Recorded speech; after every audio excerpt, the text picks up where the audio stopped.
Tiene la palabra la diputada por Mendoza, Patricia Jiménez. Gracias, señor presidente. Quiero expresar mi apoyo a este proyecto de ley, porque después de mucho tiempo presenta una oportunidad de que el país salga del default. Es una solución de lo que el país debe hacer y porque le conviene hacer. Porque por no hacer nada, los fondos buitres ganaron 156 millones de dólares que podríamos habernos ahorrado por año.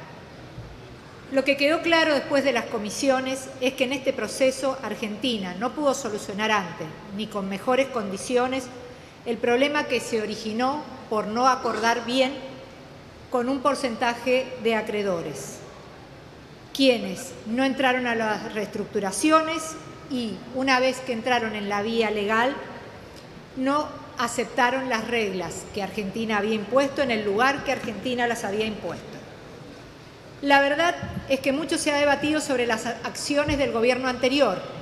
No quiero redundar sobre si las reestructuraciones de la deuda en default del 2005 y 2010 fueron exitosas o no, o los millones que le costó al Estado los cupones atados al PIB, o los errores de la estrategia judicial, o las restricciones de la famosa cláusula Rufo.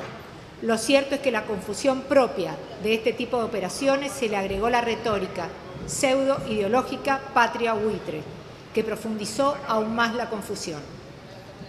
Ya no queremos confusión para los ciudadanos, ni discursos vacíos.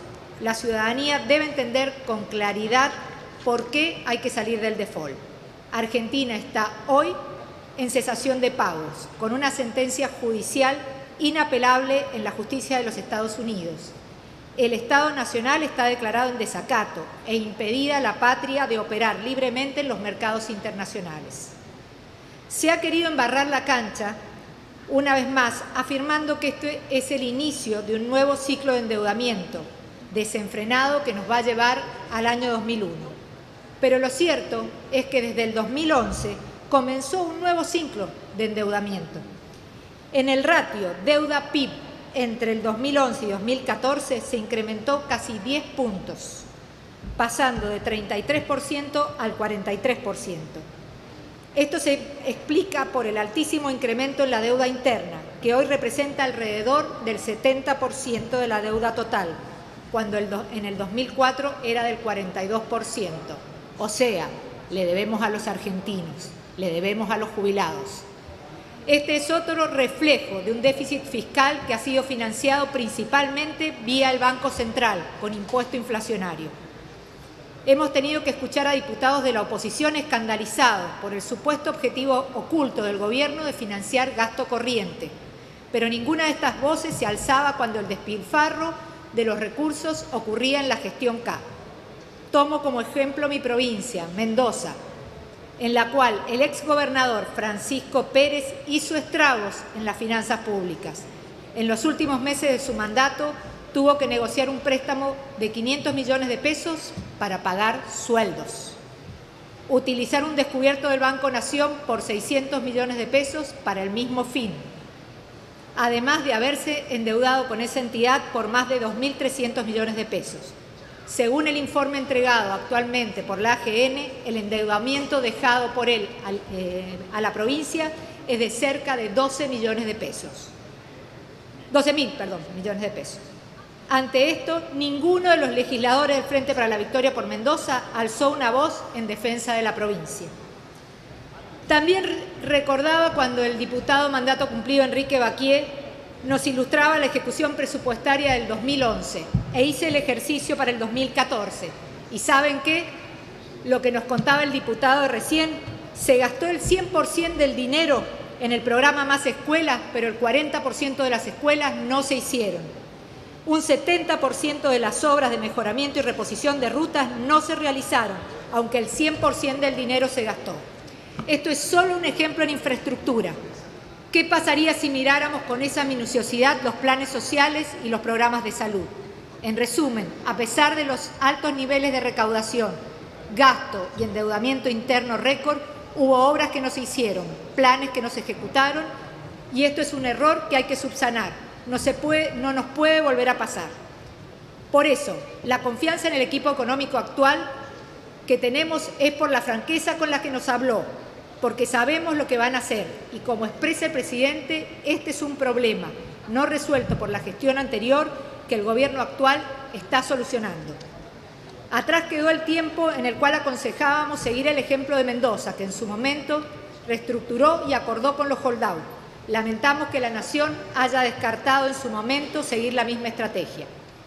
Salir de la cesación de pagos per se no representa una solución espontánea e inmediata a los problemas del país. En términos matemáticos es una condición necesaria, pero no suficiente.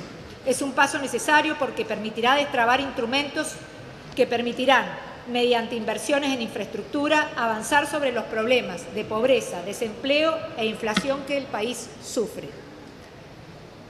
El comportamiento de los fondos buitres era conocido en el 2001, cuando la Argentina entró en default.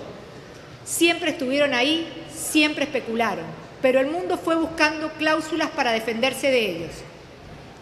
En el asunto de los juicios de los fondos buitres ya dejó de ser un problema para la mayoría de los países. Esto lo vimos en la explicación que nos dio el licenciado Cruces en las comisiones. En los años 80 había 5 juicios a nivel mundial, 25 en los 90 y 50 en el 2000. Hoy quedan 43. De estos, 40 corresponden a la República Argentina, el 93%. La pregunta es, o los buitres se ensañaron con nosotros o nuestros negociadores fueron muy malos. Hoy creemos en nuestros negociadores y en el equipo económico, que con franqueza nos habló acerca del destino del endeudamiento.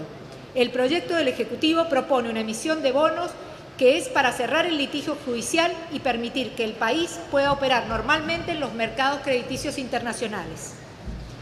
Hace tiempo que aprendí que hay factores que no podemos controlar.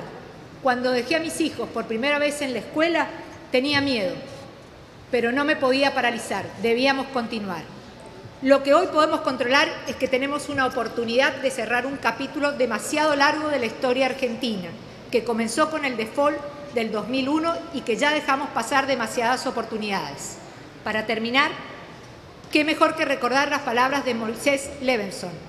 La Unión Cívica Radical no conspira porque su prédica, su posición y su historia no la vinculan con episodios que necesiten disimularse en las sombras de la noche. Y como parte de Cambiemos, es hora de hacernos cargo, de dar vuelta a la página, capitalizando los errores del pasado para que no vuelvan a ocurrir. Gracias, señor presidente.